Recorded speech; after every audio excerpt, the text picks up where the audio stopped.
تمام مسلکوں سے اونچا ہو کر میں عرض کر رہا ہوں، سب سنیں، بریلوی بھی سنیں، اہل سنت بھی سنیں، دیوبندی بھی سنیں، وہابی بھی سنیں، اور غیر مقلد بھی سنیں، تبلیغی جماعت والے بھی سنیں، ٹھنڈے دل سے سنیں۔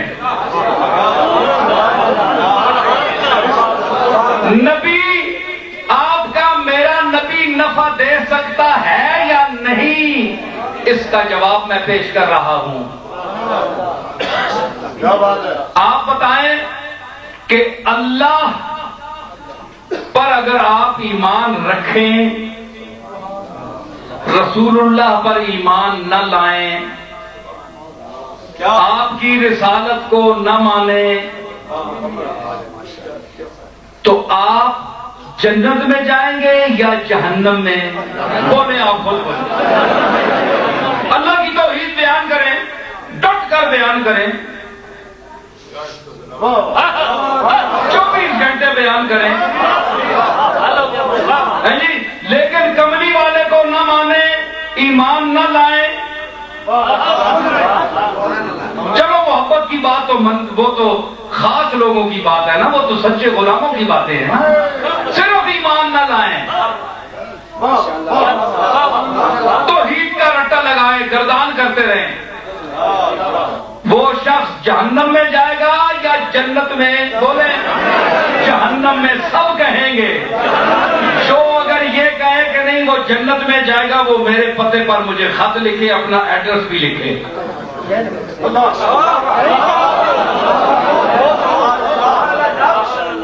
ثابت ہوا کہ وہ ایسا شخص کبھی جنتی نہیں ہو سکتا۔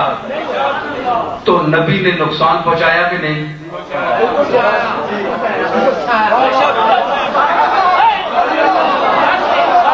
نبی کی وجہ سے نقصان پہنچا کہ نہیں؟ نبی نے نقصان دیا کہ نہیں دیا؟ اور اگر نبی پر ایمان لے آیا، نبی کی محبت کی، نبی کی اطاعت کی، نبی کا اتباع کیا، تو ایسا شخص، ہمارا یقین بلکہ ہمارا عقیدہ کیا ہے کہ ایسا شخص جنت میں جائے گا، جہنم میں نہیں جائے گا۔ ٹھیک ہے؟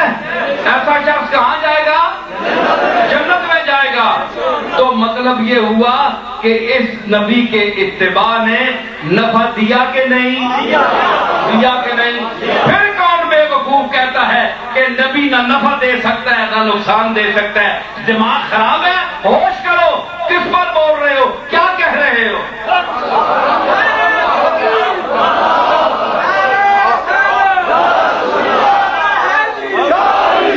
یہ تو بچہ بھی سمجھ گیا ہے، چھوٹا بچہ جو بھی اسکول میں پڑھ رہا ہے، وہ بڑا ہوگا تو اس نصیر الدین کی بات کو وہ یاد کرے گا کہ میں چھوٹا سا تھا، گولڈن شریف کا ایک آدمی آیا تھا جو مہر علی کے خاندان کا بتلاتا تھا، اس نے یہ بات بیان کی۔